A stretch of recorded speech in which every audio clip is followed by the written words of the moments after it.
bending, broken rule.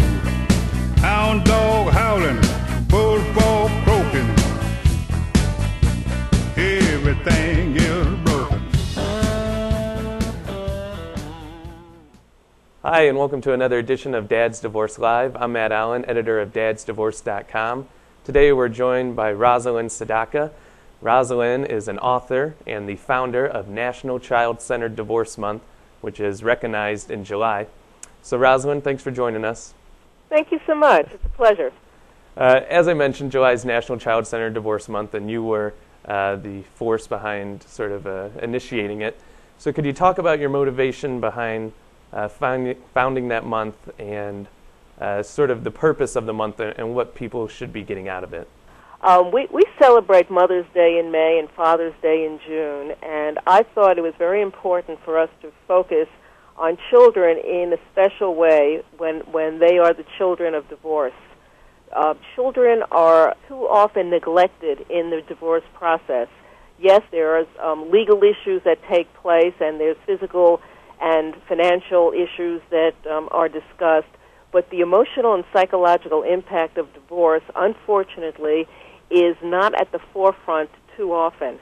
And it's so important for both mothers and fathers to understand that if they're getting divorced as a parent, then they have parental responsibilities for the rest of their children's lives, and they have to step up to the plate.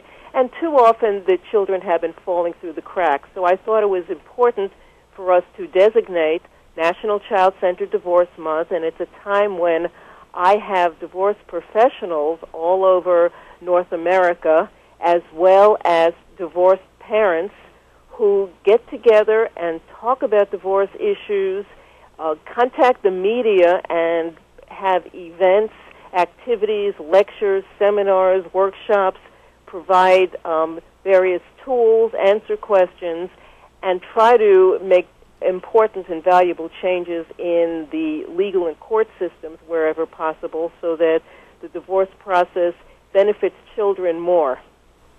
Was there a key point in your life 4 or 5 years ago when you started this? Was there any sort of event that happened that really made you think that I need to start this month, or was it just sort of what you were viewing as neglect within the system? Well, I wrote a book called How Do I Tell the Kids About the Divorce? I'll create a storybook guide to help your parents, to help children actually go through the divorce process and in the most loving possible way. And when I launched the book, there was so much acclaim about the need for an effective way to break the divorce news, and then I started communicating with parents and followed up by creating the Child-Centered Divorce Network, so that the National Child-Centered Divorce Month was just a natural extension of this, and it gave everyone a way to get together, and for the therapists and the coaches and attorneys and mediators and educators and financial planners, all who are working within the divorce realm, to get on the same page and start discussing the children's aspects in a much more meaningful way. So what are the logistics of this month? Obviously this will be recognized throughout the country, and you talk about getting together to learn about these topics. How do you do that? Seminars, activities? Yes.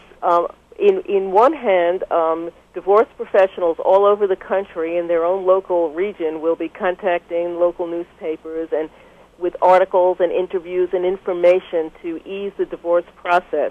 We're also making sure that there are many free seminars and workshops and lectures and teleclasses that are being presented. And I have a website that starting July 1st parents can go to, which is childsharing.com/child-centered-divorce.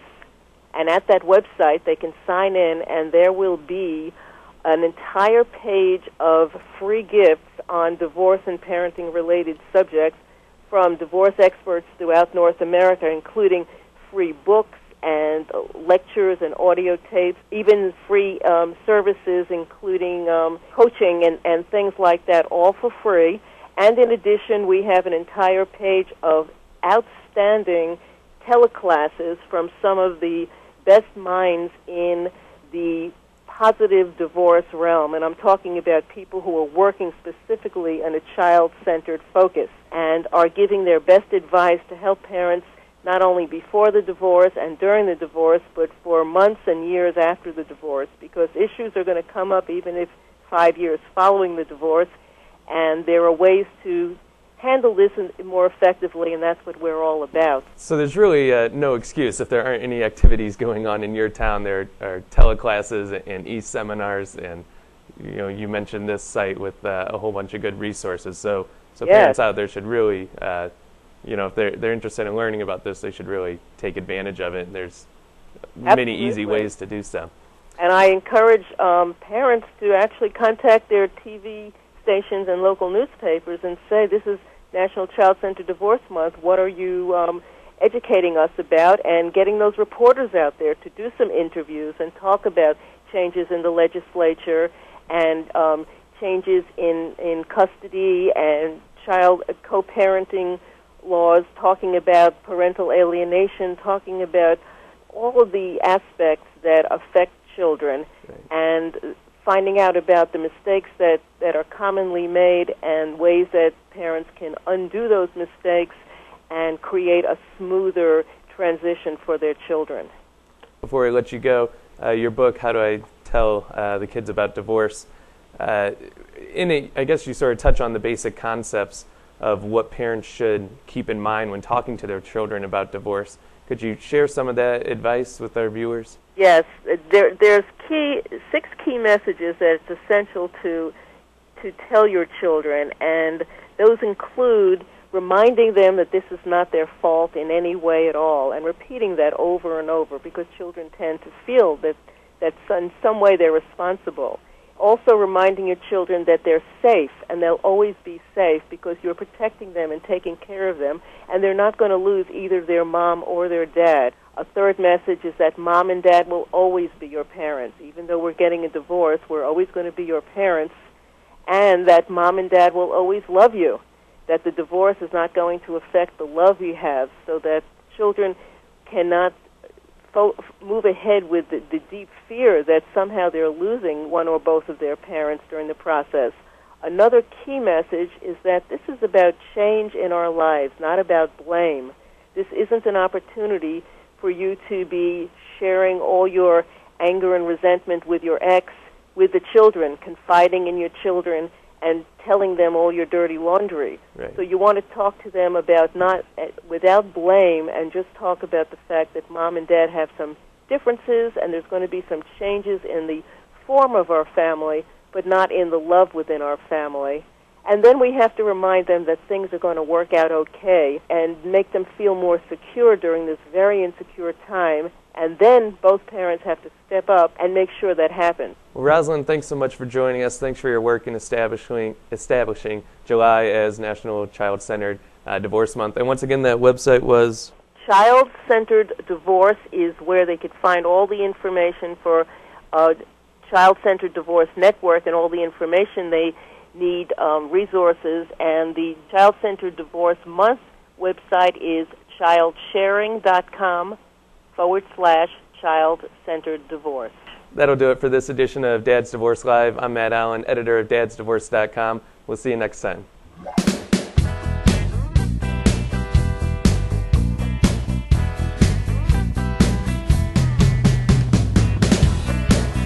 Broken pipe, broken